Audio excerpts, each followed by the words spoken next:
Hi, I'm Lisa Johns, and my position is Chief Operations Officer. So at Asheville Humane Society, we take in about 5,500 animals a year.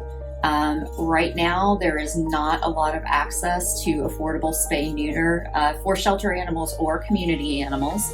And so we struggle with a backlog of spays and neuters, meaning that the animals cannot be adopted out until they're spayed and neutered. And that clogs up the shelter and creates a bottleneck, and then we don't have the space to bring in more animals.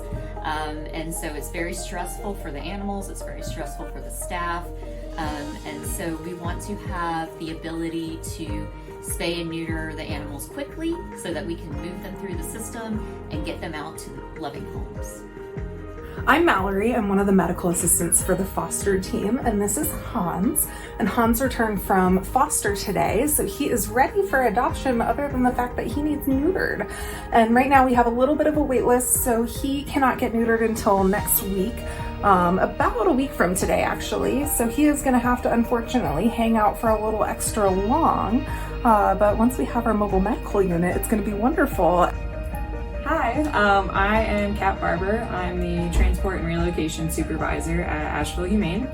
The mobile medical unit is going to make my life so much easier here at Asheville Humane because I deal a lot with animals going to off-site vet appointments for surgery, and that involves finding drivers to take them there, bring them back.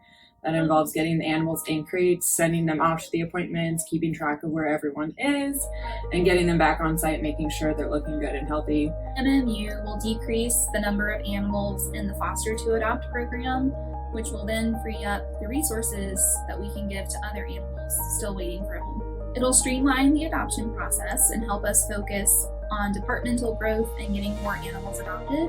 And then for the quality of life of the animal, it'll prevent them from having to come back to the shelter for rechecks or spay and neuter after they've already been with their family. It will make my job a whole lot easier because we'll have a lot less animals just hanging out waiting for their surgery. If we can do surgeries on campus or on the MMU, we don't have to send animals out.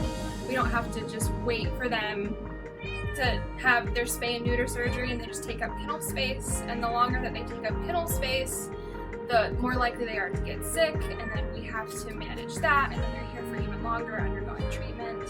So if we could just move animals through as quickly as possible by doing their surgeries on campus, their quality of life and mine and the rest of the medical team is greatly improved.